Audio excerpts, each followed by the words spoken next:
I mean, to be fair, y'all could stand to make it look a little less, well...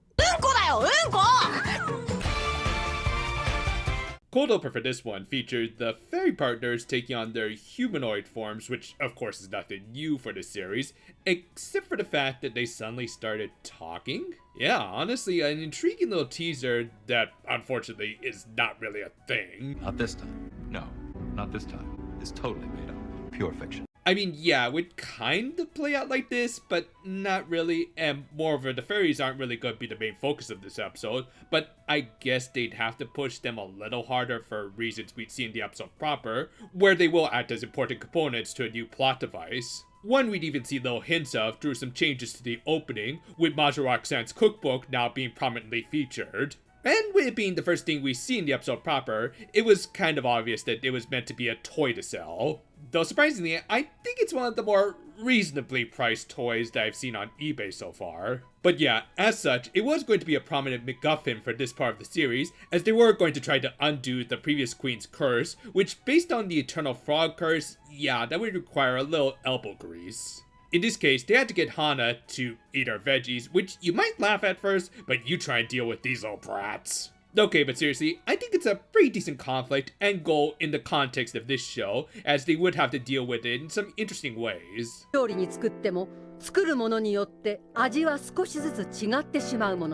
yet, according to your head chef, measuring ingredients isn't necessary. Moreover, it at least had the added benefit that Hana would have to live in the human world again, if only to make some distance from the Karen Devil. Anyway, since they just got a new toy, they also needed a tutorial on how to use it, which we'd see play out a little more later in the episode. The main takeaway was that they needed to use their fairies as guides in order to navigate the recipes that were written in the witch's language.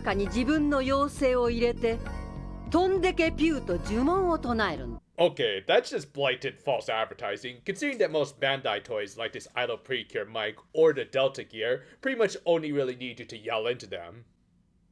And apparently that was enough explanation, because these girls are the type who would only read what it says on the box and then throw away the manual. Later, we got honestly my favorite part of the episode, where Majorika tried to be as tsundere as possible and act as though she didn't care that Hana was back in her care. It was just a really wholesome moment that gave Majorika some much deserved character development.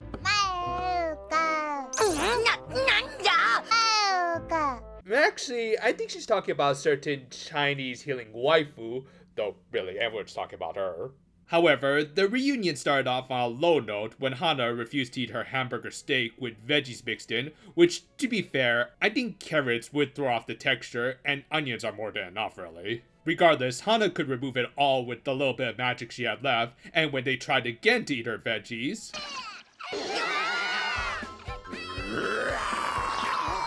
this little demon spawn just tried to commit matricide. Fortunately, Hana's magic had weakened to the point that it turned into a cat because I guess it's like a Digimon or something. But still, that was definitely more on the cartoonishly dark side of things, which I could eat more than any hamburger steak. With that though, they were forced to call it a day as they were already late for school.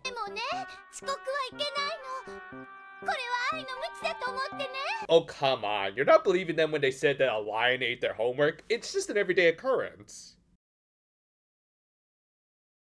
Later, during the Ojamajo's lunch period, Ompu was forced to confront her own mortal enemy, Produce. Of course, it was bell peppers, which just makes you think that someone at Toei has it out for the chili peppers' less spicy cousin. I mean, to be fair, I personally think they're just okay other than their texture, which is quite rubbery. However, Ompu really hated them, but after Doremi told them that they needed to set a good example for Hana, she tried to toughen up for her Dadoru. To be fair, I think the bigger issue is just the fact that she ate cafeteria food. I mean, I don't even want to imagine what kind of hamburger meat they used. Thanks to the latest budget cuts, I'm down to using grade F meat. Anyway, we also got a couple new eye catches, including one where they tried to get Hana to eat her fruits by doing a chocolate fondue, which, yeah, isn't all that healthy of an alternative. I mean, the sugar and fruits already make them kind of like candy, and coating them in chocolate just kind of seals the deal. The other eye catch showed off the main gimmick of their new toy, which we'd see almost immediately after, as the Ojamajo had their fairies enter the book through their headphones.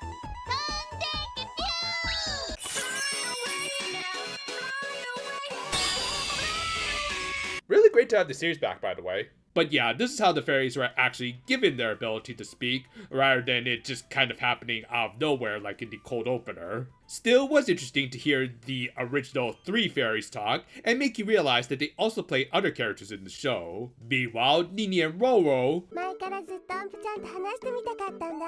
私もやらら。My English very well. were clearly being voiced by their respective partners' VAs. I guess it makes sense considering both were ultimately afterthoughts, really. Anyway, the fairies were supposed to act as like search engines to find recipes they needed out of the cookbook, because yeah, I guess a magic cookbook could house a little more than normal.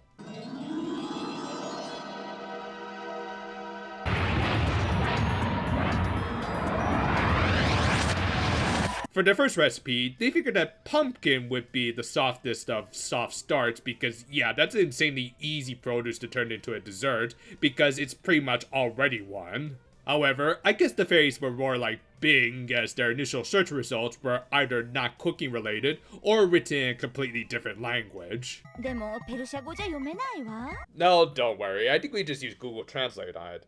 Now let's see, 1 cup of... Eventually, Dodo stumbled upon a recipe for pumpkin flan, which kinda surprisingly is an actual thing. Like, I've never had it, but certainly looks tasty from these images, plus again, pumpkin was pretty much created to be a dessert ingredient. With that, the Ojamajo tried to secretly make the pudding, which you could tell was an old recipe, as it suggested making their own pumpkin puree rather than just getting it from the can. Seriously, it's a lot easier, plus often a much better value. I would have also said that they should have put in some pumpkin spice, but as we'd soon see, it was probably for the best that they did it, because once they put the slightly orange pudding in front of Hana, I'm just gonna assume that the curse has made her senses far more sensitive to the fruits and veggies, because I'd have a hard time picking out pumpkin, and a toddler shouldn't even be able to distinguish it really. Thus, it did provide quite the little obstacle for the Ojamajo to overcome.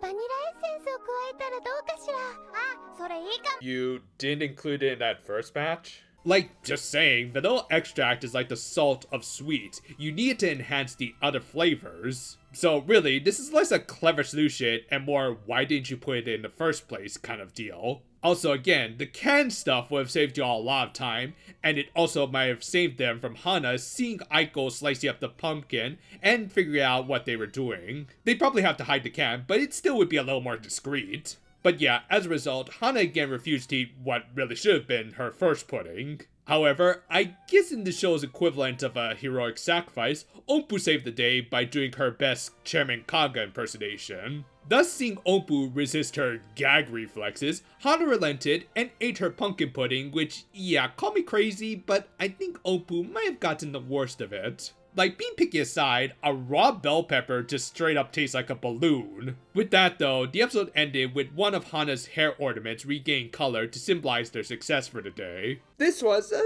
decent enough introduction to a new goal system in the season. It established all of the rules and obstacles the Ojamajo would have to overcome to break the previous queen's curse. How they overcame this first trial was a little understated, but for a tutorial challenge, it was good enough, I guess.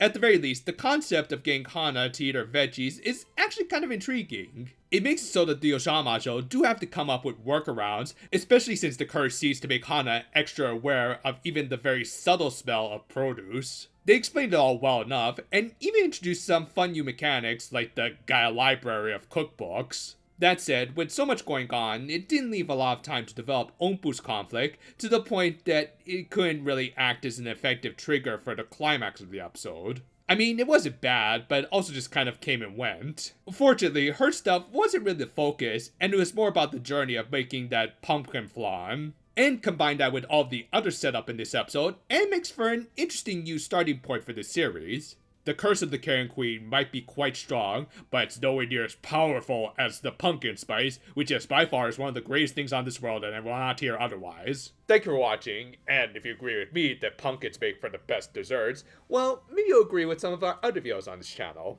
We've got something new coming out almost every day, and we are currently working on something a little more unique right now. Look forward to whatever comes next. Until then, though, farewell for now, my friends, and, you know, dude, make the coat at least a little salt. I mean, it might make it a little less rubbery.